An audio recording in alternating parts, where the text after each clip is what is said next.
నమస్తే, welcome to Leo. మనతో ఉన్నారు సీనియర్ జర్నలిస్ట్ హేమసుందర్ గారు. సార్ నమస్తే. నమస్తే అండి. అఖండ తాండవ్ ఎంతగానో ఎదురు చూస్తున్నటువంటి ఒక సినిమా ఈరోజు రిలీజ్ అయింది. చాలా ఆటంకాలు దాటుకొని డిసెంబర్ 5వ తారీఖు రిలీజ్ కావాల్సిన కాస్త డిసెంబర్ 12వ తారీఖు రిలీజ్ అయింది. సో సినిమాపై భారీ అంచనాలు ఉన్నాయి. సినిమా ఎలా ఉంది అంటే ఏం చెప్తారు? అంటే ఏం చెప్పాలో అర్థం కావట్లా.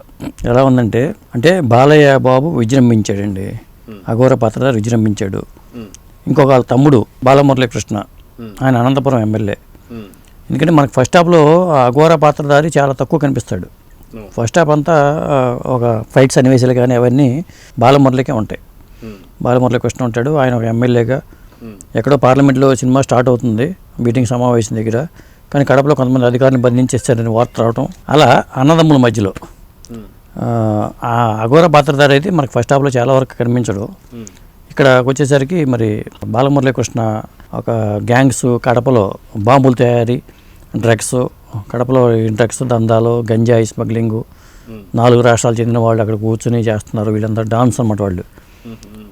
ఇట్లా సమాచారం పార్లమెంట్కి రావడంతో కొంతమంది అధికారులను బంధించారని తెలియడంతో ఇక్కడ ఉన్న కలెక్టర్ పూర్ణ అప్పుడు మనకి కనిపిస్తుంది కదా, పాత పూర్ణ అక్కడ ఉండి మీకేం పర్లేదు, ఎంత టైం ఉంది మీటింగ్, ప్రెస్ మీట్, ప్రధానమంత్రి ప్రెస్ మీట్ పెడుతుంటే ప్రెస్ మీట్కి ఎంత టైం ఉందంటే 1 గంట టైం ఉందంటే గంట చాలు అని చెప్పి వీడు ఫోన్ కొడుతుంది. అంటే అక్కడ మన హీరో ఎంటర్ అవుతాడని. అక్కడ బాలమురళి ఎంటర్ అవ్వటము, ఆయన చెత్త కొట్టడం జరుగుతుంది. మళ్ళీ కథ చెప్పేశానని మన అభిమానులు ఫీల్ అవుతుంటారు కాబట్టి ఇంతవరకు చెప్తాను నేను. మళ్ళీ కథ చెప్తే చాలా ఇదవుతుంది. అట్లా అంటే ఇంట్రడక్షన్ సన్నివేశాలు. ఇక ఈ పాత్ర అయిపోయి కొంత ఇదైపోయిన తర్వాత ఆయన కూతురు జనని మనకు తెలిసిందే, అఖండలో చిన్న పాత్ర. ఒక సైంటిస్టు, మనకి సెక్యూరిటీ డిపార్ట్మెంట్లో, బార్డర్ సెక్యూరిటీ ఫోర్స్లో ఒక వైరస్ని పరిశోధన చేయడం కోసం ఉండే సైంటిస్ట్గా అక్కడ అధ్యయనం చేయడానికి వెళ్తుంది జనని పాత్ర. వాళ్ళ మేడం ఏమో అర్చనా గోస్వామి, సంయుక్త మీనన్ నటించింది. అట్లా అంటే వాళ్ళు అక్కడి నుంచి ఇక్కడ రావడం, అంటే స్టోరీ అంతా ఫస్ట్ హాఫ్ అంతా కూడా మనకి అనంతపురము, ఢిల్లీ ఇవి జరుగుతుంది. మనకి బాలయ్య అఘోర పాత్ర కనిపిస్తాడు.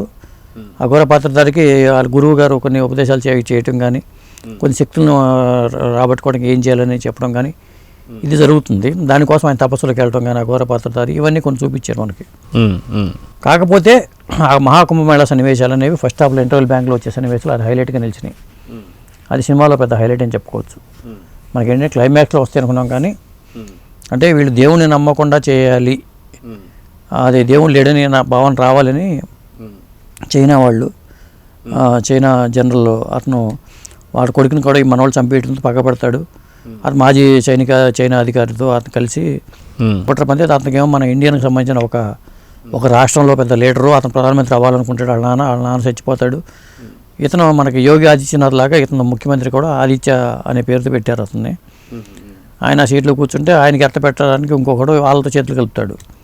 అంటే చైనాకి మనకి ఉండే కొన్ని సమస్యలను తీసుకోవడం, ఇక లోకల్ ఇష్యూస్ కలుపుకుంటూ కథ రాసుకుంటూ వెళ్ళిపోయాడండి బోయపాటి గారు.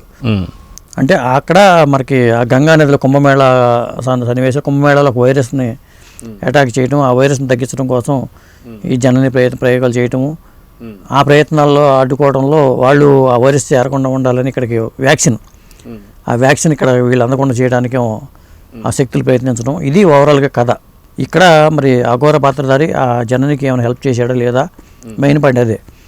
ఆ వైరస్ని వ్యాక్సిన్ తీసుకువచ్చే విషయంలో ఆ పాపకి అఘోర పాత్రధారి ఎలాంటి హెల్ప్ చేశాడు, ఏమైంది అనేది ఓవరాల్గా కథ. వాస్తవానికి గతంలో కూడా పార్ట్ 1లో అఘోరాని ఆ పాప పిలిచినప్పుడు నీకు ఎప్పుడు ఆపదల్లో ఉన్నా సరే నేను వస్తానని చెప్తాడు అఘోర.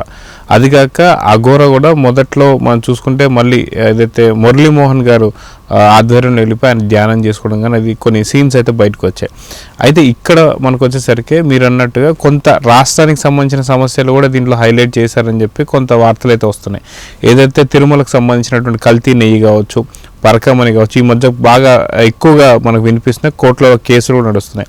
సో ఇలాగా సనాతన ధర్మాన్ని పాడు చేస్తానికి కావచ్చు, దాన్ని భ్రష్టు పట్టించడానికి కావచ్చు, కొంతమంది రాజకీయ నాయకులు చేసింది అంటే హిందువులపై చేసిన దాడి కింద దీన్ని చూడాలి. సో ఇలాంటి సన్నివేశాలు ఏమైనా ఉన్నాయా సినిమాలు అంటే ఏం చెప్తారు? అంటే మరీ పూర్తిగా పొలిటికల్ టచ్ తీసుకోలేదండి. అప్పుడు సెకండ్ పార్ట్ అంతానేమో అఘోర పాత్రధారి వెళ్ళిపోయింది. ఫస్ట్ హాఫ్లో వచ్చేసరికి ఆ కడపలో ఈ చేయటం అనేది చూపించారు. ఇక్కడ ఒక డైలాగుల ద్వారా కొన్ని చెప్పించారు. నీ తండ్రి యాదవే, నువ్వు యాదవే అని ఒక డైలాగ్ ఒకటి చెప్పించారు. ఇలాంటివి ఉన్నాయి. పొలిటికల్ అది గుమ్మడికాయల దొంగ ఎవరంటే భుజాలు తడుకున్నట్టుగా కొంతమందికి నాయకులు ఉద్దేశించిన అనుకోవచ్చు. జనరల్గా అక్కడ పాత్ర పరంగా చూసుకుంటే ఏమవుతుందంటే 4 రాష్ట్రాలు చెందిన డాన్లకు వచ్చేసి అక్కడ ఈ అడ్డాగా మార్చుకుంటారు, కడపని అడ్డాగా మార్చుకుని ఈ గంజాయి స్మగ్లింగ్ ఇవి చేస్తుంటారు.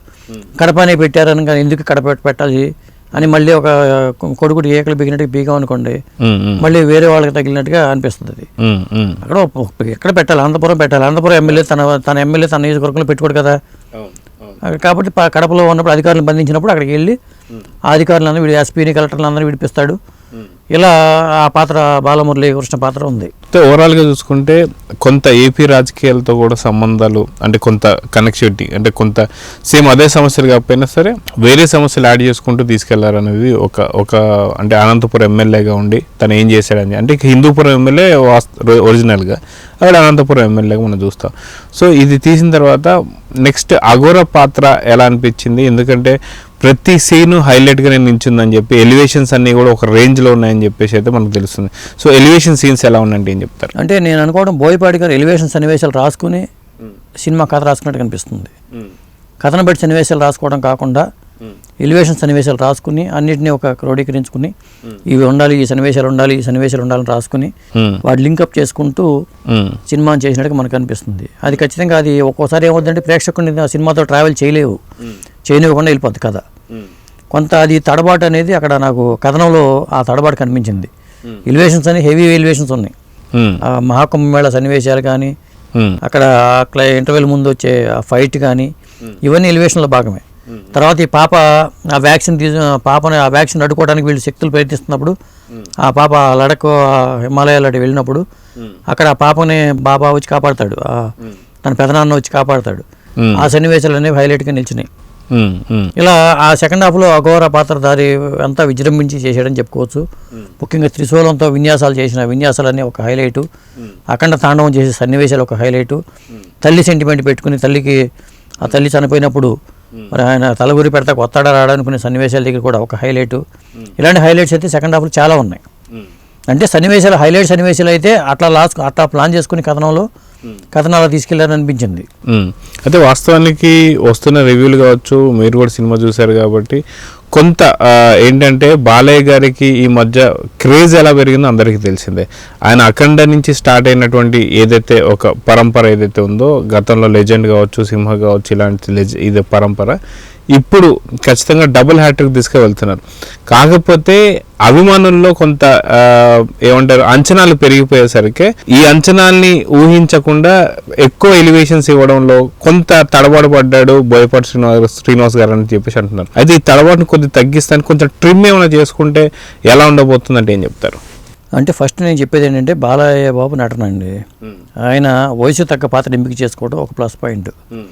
డైలాగ్స్ సినిమాలో ఒక ప్లస్ పాయింట్. యాక్టింగ్ పరంగా చూసుకుంటే ఆయన 100% వన్ మ్యాన్ షో లాగా చేశాడు. అక్కడ బాలయ్య బాబు డిస్టింక్షన్లో పాస్ అయిపోయారని చెప్పొచ్చు.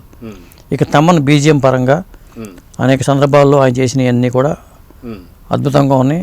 అక్కడ తమన్ కూడా బ్రహ్మాండంగా పాస్ అయిపోయాడు, డిస్టింక్షన్లోనే పాస్ అయిపోయాడు ఆయన కూడా.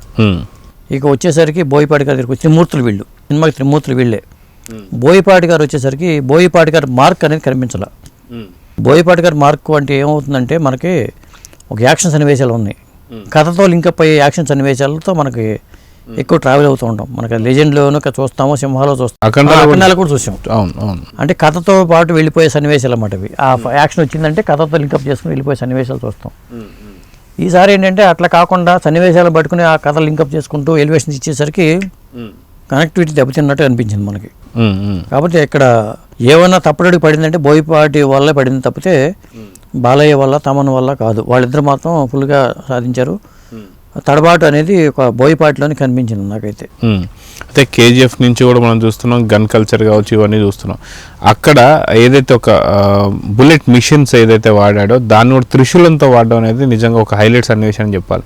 సో ఆ సన్నివేశం గురించి చెప్పండి, ఏం చెప్తారు? ఆ త్రిశూలంతో వాడే సన్నివేశాలు కానీ, మీకు ఆ పాపను రక్షించినప్పుడు ఒక దిష్టి తీసే సన్నివేశాలు కానీ, తర్వాత ఇంకా చాలా సన్నివేశాలు ఉన్నాయి. సెకండ్ హాఫ్లో వచ్చే సన్నివేశాలన్నీ అఘోర పాత్రధారి సన్నివేశాలన్నీ హైలైట్గా నిలిచినాయని చెప్పొచ్చు. ఇక ఆ పాత్రధారి విసురా అనే పాత్ర ఆదిపినిశెట్టి పోషించాడు. అతను ఏంటంటే అతను గతంలోనే పరాభవం పొందుంటాడు బాలయ్యతో. అది మనకి అక్కడ చూపిస్తారు ఫ్లాష్ బ్యాక్లో. ఆ పగ ప్రతీకారాలతో ఉంటాడు. అతను మరి బాలయ్యని అడ్డుకోవడానికి ఇతను కూడా కొన్ని 8 రకాల పిశాచాలను చేపించుకుని అతనితో బాలయ్య అఘోరాన్ని అడ్డుకోవడానికి చేస్తూ ఉంటాడు అతను. ఆ పాత్ర కూడా మనకి సెకండ్ హాఫ్లో తప్పితే మనకు కనిపించదు. ఆ పాత్ర కూడా డిజైనింగ్లో కూడా కొంత లోటు అయితే మనకు స్పష్టంగా కనిపిస్తుంది. అంటే విలనిజం అనేది ఎలివేట్ కాల, విలనిజం సరిగ్గా ఎలివేట్ కాలేదనే ఒక ఇదైతే మనకు అసంతృప్తి అయితే ఉంటుంది. సూపర్ హీరో లాగానే అఘోర పాత్ర కనిపిస్తుంటే వీళ్ళు విలనిజం అక్కడ తేలిపోయినట్టు అనిపించింది. చైనా జనరల్ అడ్వకేట్ ఆ జనరల్ కానీ లేకపోతే మాజీ జనరల్ పాత్రదారులు కానీ కలికిలో ఉంటాడు అతను. వాళ్ళు ఏంటంటే విలన్స్గా చూపించారు. కానీ అలాగే ఇక్కడున్న ఒక పొలిటికల్ లీడరు, అతను పిఎం అవ్వాలని కోరికతో తప్పించిపోయే లీడరు, అవన్నీ కూడా కొద్దిగా ఎస్టాబ్లిష్ కాలేదండి. అలాగే మరి కడపలో ఫైట్ ప్లాన్ చేసినప్పుడు కూడా బాలమురళీకృష్ణ పాత్ర మీద వాళ్ళు కూడా విలన్స్ అక్కడ డాన్సు వాళ్ళు మనకి కాస్త హెవీగా లేరు వాళ్ళు. ఇప్పుడు బాలయ్య వాడిని ఎదుర్కోవాలి అంటే ఆ స్థాయిలో వాళ్ళు బలవస్తులని చెప్పడం డైలాగుల ద్వారా చెప్పించారు తప్పితే అది అక్కడ కూడా టైం ఎక్కువ తీసుకున్నాడు అనిపించింది బోయపాటి గారు. అదిగాక బాలకృష్ణ గారికి సూపర్ పవర్స్ వచ్చేసరికి ఏ పైన అయినా సరే సునాయాసంగా చేసుకుని వెళ్ళిపోవడం కూడా ఇక్కడ కొద్దిగా ఇష్యూస్ ఉంది. అదే ఒకవేళ దానికన్నా పవర్ఫుల్ విలన్స్ ని కావచ్చు లేదంటే మనకు పిచాసాలను కావచ్చు ఇలా పెట్టుంటే బాగుంటుందని కొంత మాట్లాడుతున్నారు. అది ఉంది. ఎందుకంటే కొంత ఫస్ట్ హాఫ్ లో కూడా కొంత కథనం అంతా డ్రాగన్ అయినట్టు అనిపిస్తుంది మనకి. పలానా బాలమురళీకృష్ణ పాత్ర ఇది, వాళ్ళ ఫ్యామిలీ ఇది, వాళ్ళ పిల్లలు ఇది అని చెప్పడం కోసం కొన్ని ఎక్కువ టైం తీసుకున్నారు. అలాగే డైలాగులు సనాతన ధర్మ సెంటిమెంట్ మరీ ఓవర్ డోస్ అయిపోయింది. ధర్మము దైవం అనే కాన్సెప్ట్ తీసుకుని ఉపన్యాసాలు ఇస్తే అంత ఎవరు అంత ఇదిగా చూస్తారు. ఉపన్యాసాలు కాకుండా నువ్వు ఏం చేసి చూపించాలి అక్కడ. ఆ స్పీచెస్ వల్ల కూడా కొంత టైం కాలయాపన జరిగింది. అఘోర పాత్రదారులతో ఇచ్చే స్పీచెస్ కానీ ఇవన్నీ కూడా మెసేజెస్ ఎక్కువైపోయినాయి. ఆ మెసేజెస్ మరీ ఎక్కువ అవడం కూడా కొంత ఓవర్ డోస్ అనే అనిపించింది. అయితే ఎంతో కొంత ట్రిమ్ చేసుకొని ఒకవేళ ఈ వీకెండ్ లోపల శని ఆదివారం లోపల ట్రిమ్ చేస్తే ఏంటి ఫలితాలు ఎలా ఉంటాయంటే ఏం చెప్తారు? ట్రిమ్ చేస్తే మంచి ఫలితాలు ఉండొచ్చు. ఎందుకంటే యాడ్ చేయాల్సిన ఏమైనా ఉంటే యాడ్ చేసుకోవటం ఇప్పుడు తెలిసిపోద్ది కదా ఎక్కడెక్కడ మైనస్ ఉంది ఎక్కడెక్కడ ప్లస్ ఉందని చేసుకుంటే. వాళ్ళేమో పక్కనేమో రకరకాల ఆటంకాలు సెప్టెంబర్ 25 నుంచి సినిమా రిలీజ్లో పోస్ట్పోన్ అవటం. ఇప్పుడు తమ్మిరాజు గారు ఎడిటింగ్ వర్క్ బాగా చేశారు. డైలాగుల పరంగా 100% ఎఫర్ట్ పెట్టారు. పాటల పరంగా వాళ్ళు మనం అనుకున్న గంగాధర శాస్త్రి గారు కానీ ఆ సిస్టర్స్ వాళ్ళు కానీ అంతకుముందు ఆ శ్లోకాలు కానీ మనకి సోదరులు వాళ్ళు శ్లోకాలు కానీ అవన్నీ కూడా మనకి బ్యాక్గ్రౌండ్లో వస్తూ ఉంటాయి. అవి కూడా బీజిఎం పరంగా తమన్న వరకు 100% న్యాయం చేశాడండి. డైలాగుల పరంగా 100% న్యాయం చేశాడు. బాలయ్య 100% న్యాయం చేశాడు. బోయపాటి గారు 100% న్యాయం చేయలేదని నా ఫీలింగ్. ఒక 50% న్యాయం చేసినట్టుగా నేనైతే ఫీల్ అవుతున్నా. సో ఓవరాల్గా ఈ సినిమాకి సంబంధించి ఒక మాటలో చెప్పాలంటే ఏం చెప్తారు? అంటే అన్ని మెసేజ్లు లేకుండా కథనం మీద ఫోకస్ పెట్టి యాక్షన్ మీద ఫోకస్ పెట్టి ఉంటే బాగుండేది. డైలాగులు కూడా కొంత ఉపన్యాసాలు లేకుండా మెసేజెస్ని ఉపన్యాసాల రూపంలో కూడా చెప్పకుండా ఉండి ఉంటే బాగుండేది అనిపించింది నాకైతే. సో కొంత ట్రిమ్ చేసుకుంటే నెక్స్ట్ వీకెండ్ ట్రిమ్ చేసుకుంటే కొంత ఇంకా కొన్ని సన్నివేశాలు ఉంటాయి మన సెకండ్ హాఫ్లో ఆ ఉపన్యాసాల సన్నివేశాలు అవన్నీ తగ్గించుకుని ట్రిమ్ చేసుకుంటే కొంత బెటర్గా ఉంటుంది.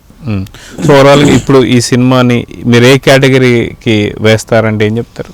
ఇది సనాతన ధర్మాన్ని కాపాడటం కోసం వచ్చిన సెంటిమెంట్తో రూపొందిన సినిమా. దీన్ని ఖచ్చితంగా అందరూ చూసి తీరాలి.